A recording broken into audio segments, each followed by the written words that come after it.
Good morning, tribe. Sally here. Hope you're having an amazing and fascinating day. I know I am. We're out here in Quartzsite. We're in the desert.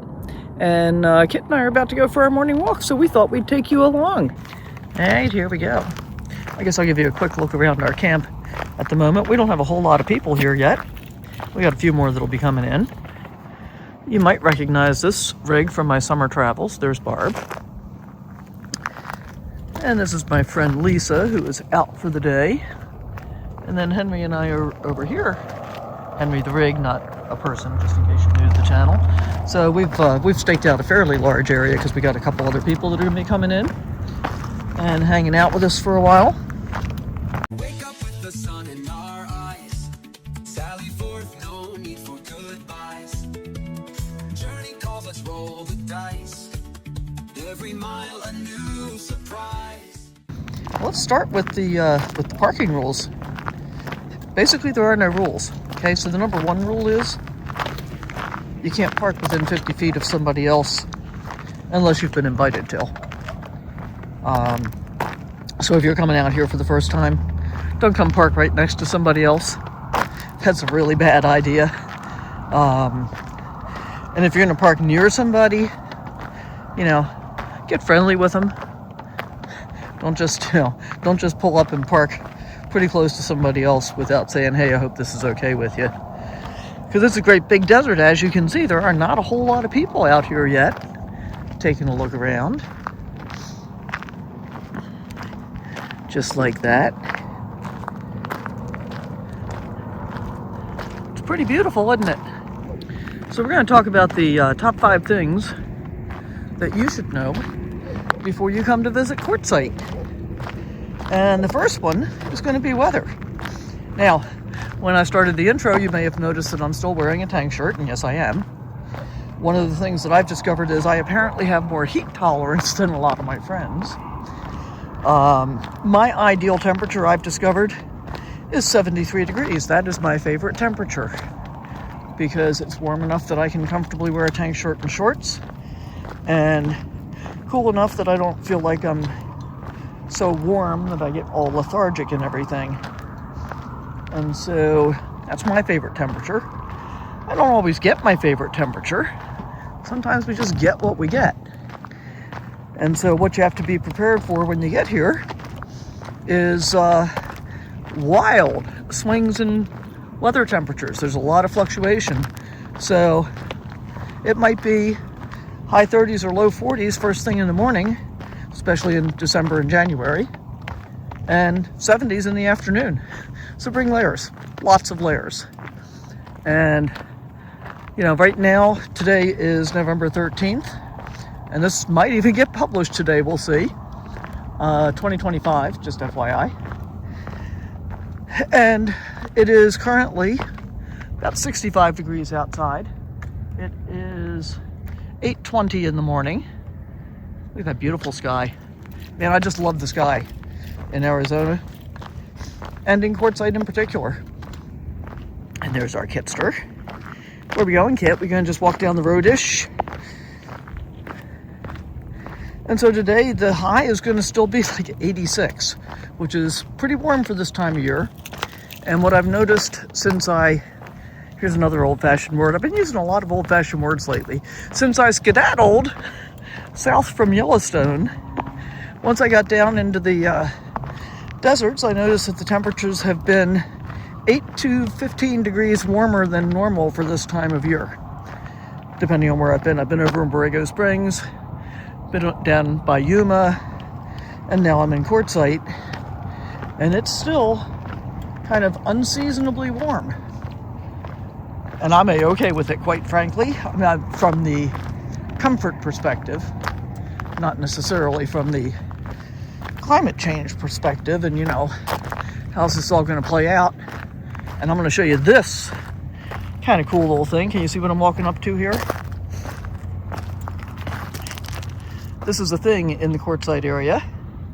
So obviously, just in case you're unaware, that's all quartz, making up that peace sign right there. And this is what people do. They do rock art. So they'll come out here and they'll go through the desert, and if you look down here, you can see the quartz pieces, and people will go through and they pick up the quartz pieces and they make art out of them. It keeps dragging me over this way. So I guess, as we're talking about weather, you know, not just, sorry about not holding still, Kit keeps pulling me. It's not just weather from the perspective of temperature. Don't expect a lot of rain. Quartzsite does not get a lot of rain. And, you know, there's a dog out just tied up and jealous because Kit's not tied up. Kit's out going for a walk. So there won't be a whole lot of rain. Might be a few days. In fact, there's rain predicted a couple of days from now. I may film some of that because it's such an unusual occurrence. And I see some more rock art coming up here, so we're going to take a look at that. And you do have to be careful about where you're walking because we call this surface desert concrete because it's basically all rocks. But there are some bigger stones that can make it difficult. Happy camper. Very cool. Yeah, so somebody's obviously a happy camper. And I guess the other thing to talk about while we're here, oh, and they made a big heart with a bunch of other stones.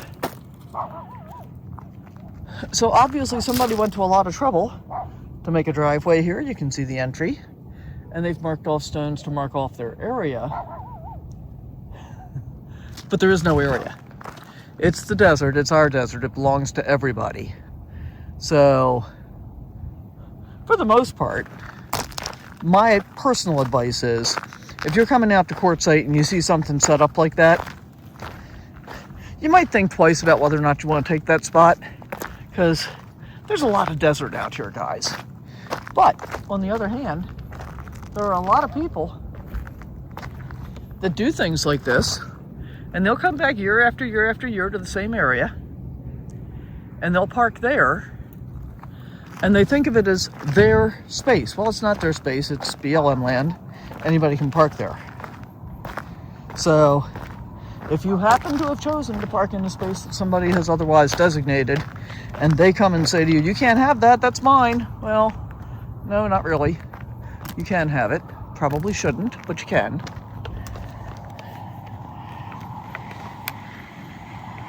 Here's another group coming up out for their morning walk. See him?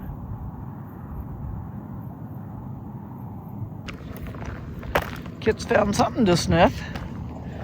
Here's somebody heading out to go do something.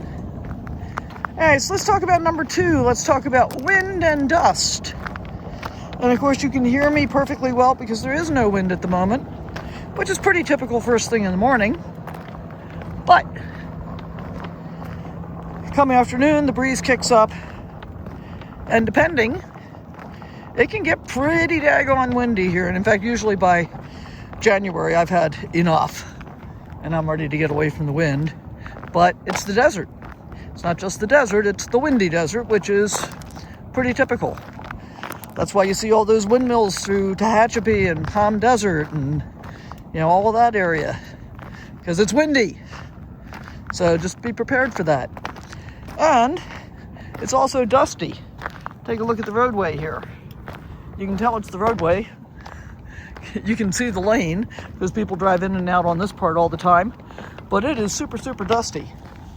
And in fact, one of the things I did this year for the first time is I bought a Ryobi workshop blower, so it's very small, so that I can blow off my RV, because driving in and out, you just get covered in dirt. And it's not just the driving. If you're sitting around outside and the wind kicks up, you'll be covered in dirt.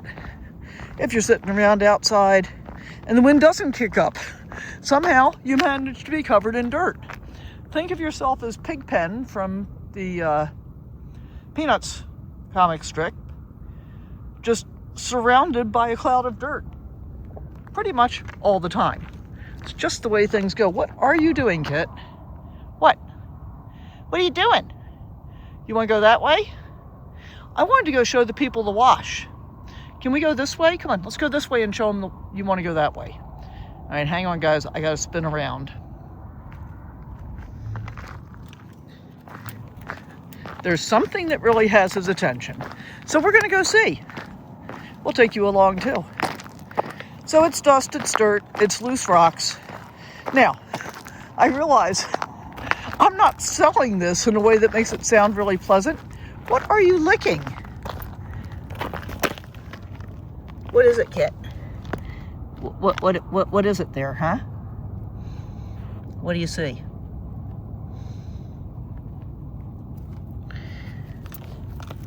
Sometimes he just kind of gets a wild hair, so to speak, and we just let him do his thing. But isn't the sky gorgeous? So yeah, I mean, so I'm making it sound kind of nasty. It's not. There are aspects that are kind of nasty, but for the most part, it's kind of spectacular.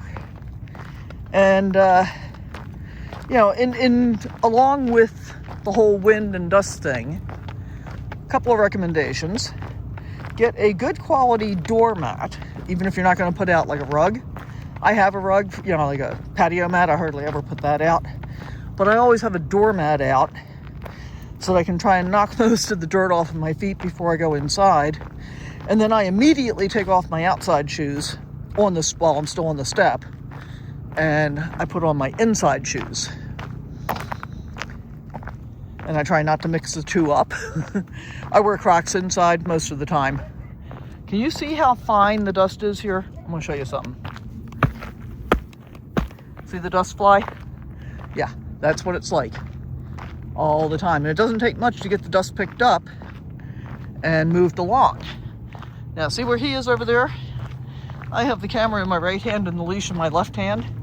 So my left hand is basically tied behind my back at this point. That's why you see me spin around all the time. I'm about to do it again, so that I can move him over to the left-hand side. So, good outdoor mat for your doorway. If you're putting out a patio mat, stake it down. Be really careful with your awning. And I'm gonna do a whole separate video on wind direction and sun direction and parking and stuff like that. But generally, don't walk away and leave your awning out. Just don't do it. You'll come back and find it flipped up over the top of your rig, and you'll regret having done that. I would say ask me how I know, but I only know from hearing stories from other people, because I have never been in a position where there's been the slightest hint of a breeze and I've even walked away like I am this morning from my awning. So there's that. You've done it again, Kit. You completely went around me. What you looking at? What is it? What do you see, huh? What do you see? What do you see? What do you see? All right, so I'm spinning around again. All right, number 3. Let's talk about cell service realities. And this has improved greatly since I first came to Quartzsite, I don't know, 5-6 years ago, 6-7 years ago. Wow, I think it was 2018 actually. Long before I was full-time. And back then, cell service was still fairly spotty in most places. I mean, there was some, but come January, there was basically none. And how's that work? Well, here's how it works. Here's another case where you can see all the rocks where somebody's lined out their spot. And see over here, they've got their spot lined out. So here's how the whole cell phone thing works. In general, everybody's got pretty good cell service now in Quartzsite. Like right now, I'm on Visible Plus, which is Verizon. And I have 5G ultra-wide data service, and generally about 3 bars depending on where I am. My friend Barb is on T-Mobile. She's got 5G and 5 bars. And part of what we figured out yesterday is part of the reason she has technically better service than I do, cell service, is because Verizon is more popular than T-Mobile in more places. And so that means that it's more likely that many of the people that are here now are on Verizon versus fewer on T-Mobile. And so what happens is, as it gets busier and busier, the cell towers get overloaded and the bandwidth gets used up and your service slows down by January pretty significantly, which is why I have Starlink. And in fact, yesterday, my cell service was fairly low. I was getting like 1 bar for a cell and LTE for data. And I was thinking to myself, well, I guess I might be turning Starlink back on faster than I thought I was going to need to. But then it was 5G again last night when I looked, so, and 5G ultra wide this morning again. So I can probably maybe get through December without having to turn on Starlink. We'll see. But that's why I have it, so I can use it if I need to. But do be aware, come January, it'll get pretty tough cell service wise.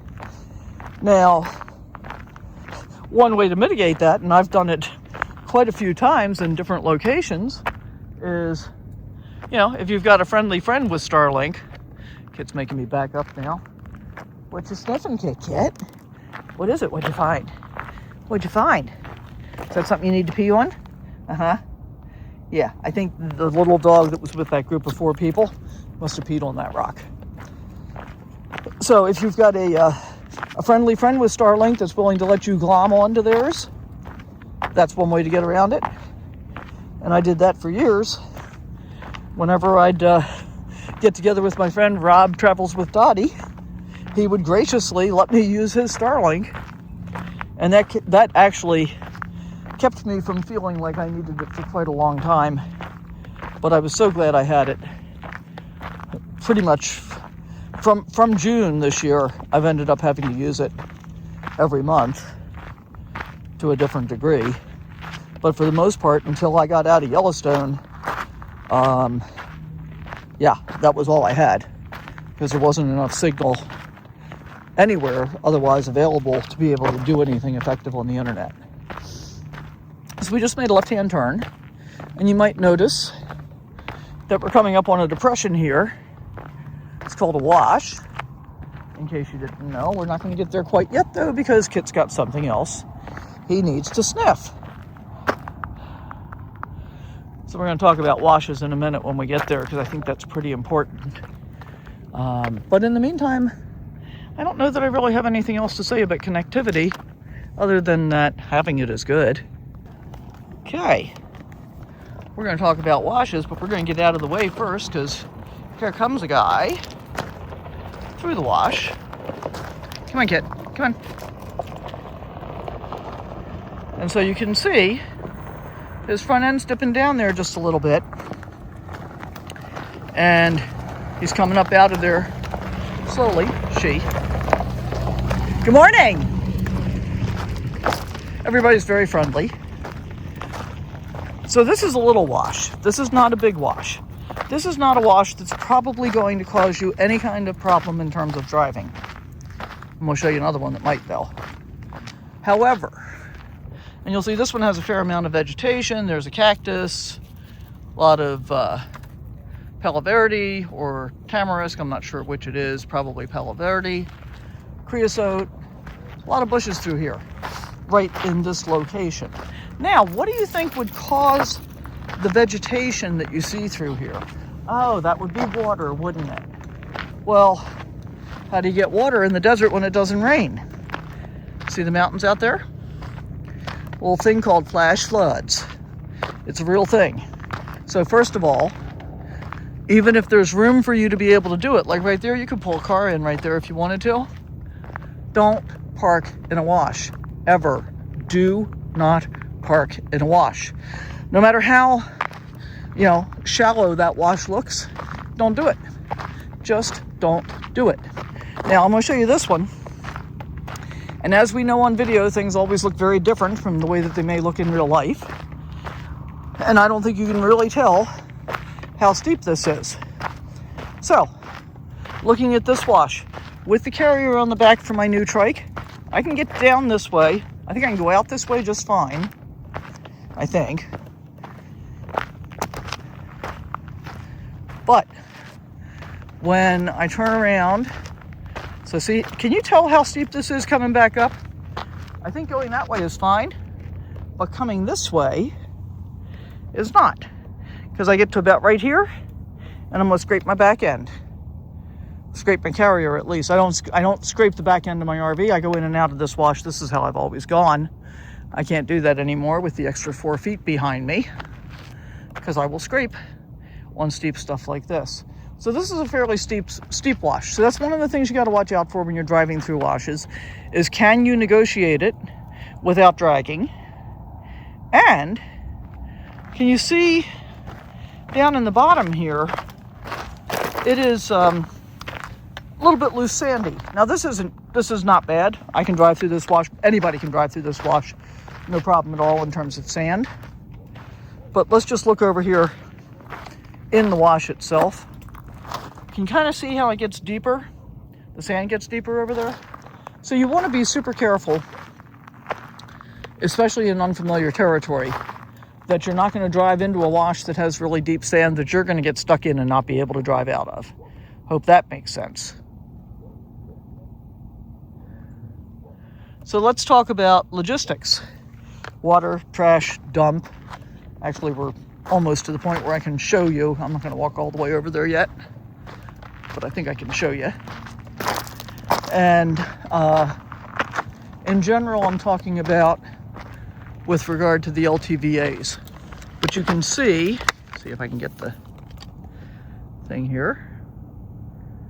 See the blue dumpsters way out there, right there. Those are dumpsters. And to the right of that are the dump station and the water fill areas. So you can see that. Oh, and here's the people with the dog again. I think we're gonna go back that way, just because we haven't. Hang on, Kit. So we came from over there. We're gonna head back up this road toward our camp, and then I'll figure out where I'm gonna cross the wash again. But let's talk about water and dump and propane. So if you're in the LTVA, that's the long-term visitor area, where as soon as the government opens up again, you pay $180 for the season from September 15th until April 15th, which entitles you to be able to park your vehicle anywhere within the LTVA area and remain there for that entire time period without moving, if that's what you choose to do.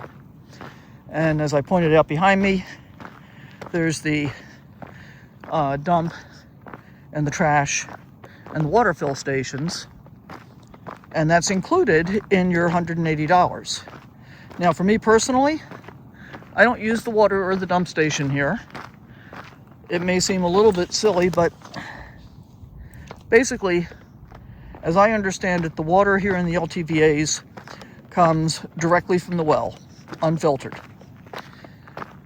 And there's a very heavy salt and mineral, whoops, almost slipped. Very heavy salt and mineral content here. So my preference is that typically I go to RV Relief, which is on the north side of town, on Central. Go up Central past Main, and it'll be on the left-hand side about 1.5 miles up the road. And that's typically where I go, because they're new. They've only been open for a few years, and they've done a really good setup where you pull in, and first you dump your tanks, and then you make basically do a U-loop, and then you fill up your water, and then you get propane on the way out. So it's super easy to navigate no matter what size rig you're in. The OG is Pit Stop, which is on Central, just north of Main on the right-hand side. They're a little more expensive for propane. I think the prices are about the same for water and dump. But it's much more difficult to navigate. They don't have an orderly setup in the way that RV Relief does. And I think part of the reason for that is that they probably started as a propane supplier and then decided to add the additional services bit by bit. And so it wasn't really laid out very well in the same way that RV Relief is. But the people at both places are nice. I just happen to prefer RV Relief. That's me, you do you. And most of my friends who have paid the $180 for the LTVA will dump and get water here. That's not me. Now, I am looking at a new water filtration system, and if I get that, I will probably go ahead and start using the water here, because, you know, I've already paid for it, so there's that. And, you know, I'm paying for it again when I go to RV Relief to do it. But those are the choices that I've made at this point about how I want to handle my water sources. My concern, and I could be completely off base, so let me know what you think in the comments down below. My concern is that because I use my water tank and my water pump all the time, the mineral content and the salt content could build up on the tubing and fittings inside of my RV and potentially cause me some issues down the road. I have never sanitized my tank. I test my water periodically. Haven't had any bacteria issues or anything like that, so far so good. But here's a couple caveats. Whether you're using RV Relief or Pit Stop or the LTVAs, if you're gonna come dump at any of those places, do it in the early morning on weekdays, because even at places like RV Relief and Pit Stop, you could end up having to wait in line. I can guarantee you'll be waiting in line at the LTVA. In fact, Barb and I went out yesterday and we were going to dump on the way out. We were in her rig, and there were already like 4 people in line. It was about lunchtime. And even though this is mid-November, there were already 4 people in line, and we didn't feel like waiting, so we did it when we came back. Look at that paint job on the Lazy Days over there. I had a Lazy Days. Actually, I think, did I have the same model? No, that's the bigger one, I think. Yeah, that's the next model up from the one I had. Man, I think it's possible that if I had kept that Lazy Days, that's what I might be living in now. But I didn't. And we do what we do when we know what we know, and when we know better, we do better. But I love Henry. I'm very happy with the choice of Henry. Phoenix Cruiser and Lazy Days are both kind of similar in terms of quality. Unfortunately, Lazy Days did not make it through the pandemic, which is really disappointing.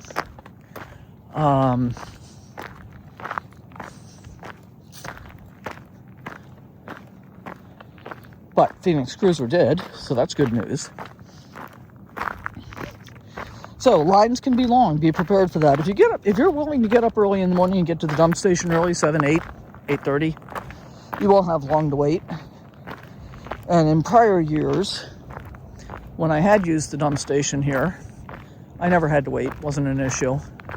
Am I going to run out of road in somebody's camp here? Huh, this is interesting. I can see Henry way out there.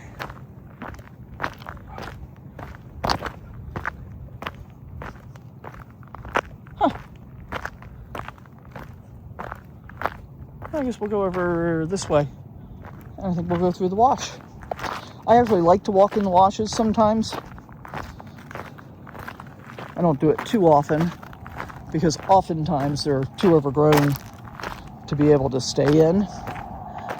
But there's nothing wrong with crossing them on foot, which is what I'm about to do. So you can see it widens out here pretty well. And there are some places where I see people that are parked in wash because it's got vegetation on both sides, and it's kind of shady, and it'll be down below the road level a little bit, so it feels like it's kind of secluded and sheltered. Yeah, it's just dangerous. Come on, Kit. What you doing? Okay, Kit. Come on. Come. And I guess that brings us to spiky things, especially for your pets. Watch out where you're walking. There's a lot of spiky stuff that just grows in the ground. And of course, you never want to kiss a choyo.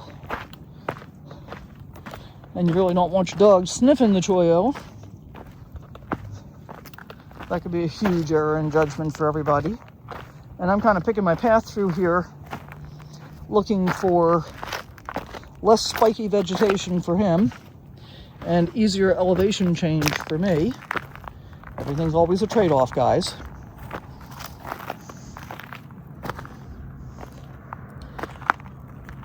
So, you can decide if you want to use the LTVA water or not. As I said, I choose not to. You can decide if you want to use their dump stations. Generally, I choose not to, although I guess if I were using their water, I'd probably start using their dump station as well. The biggest reason I don't do it is because I'm not going to use the water. The dump stations are fine. And they built new dump stations in Tyson Wash. They built them about 2 years ago, I think. And they're not open yet as far as I know.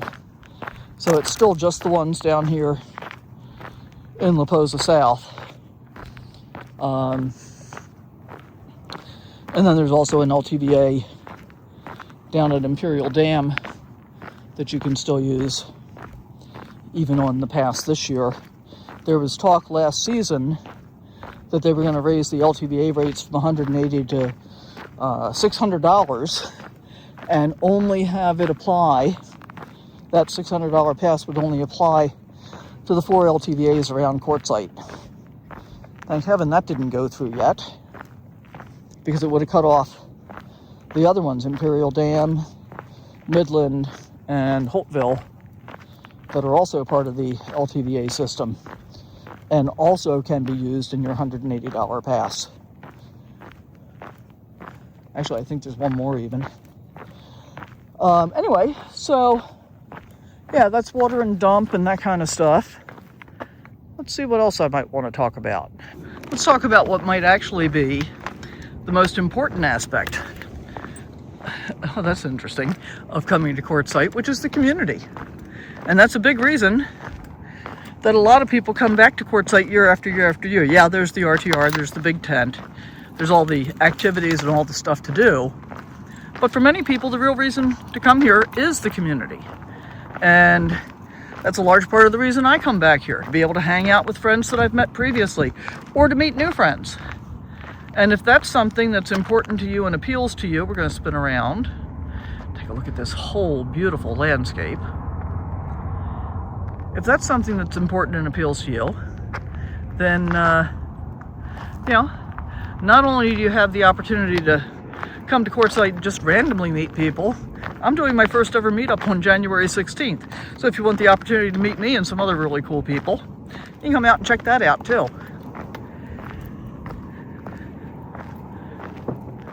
What a beautiful day, huh? Just gorgeous. And I have probably rambled for way more than you needed me to, but I certainly have enjoyed this time. So for today, those are the top 5 things that I wanted to share with you that are worth knowing before you get to Quartzsite. Let me know in the comments down below. What do you think I missed? What did you find most helpful? I'm sorry, I'm enamored looking at the view behind me as I'm looking at the picture-in-picture and looking at the kit in front of me. All right, that's a pretty good view, right? That's a pretty good view of the handsome puppy dog. So we're gonna head back out to camp. Oh, there's Barb out walking. And I'm gonna say thank you so much for coming along. Really glad to have you here. That's pretty much all we got for now. We'll see you next time. Bye for now.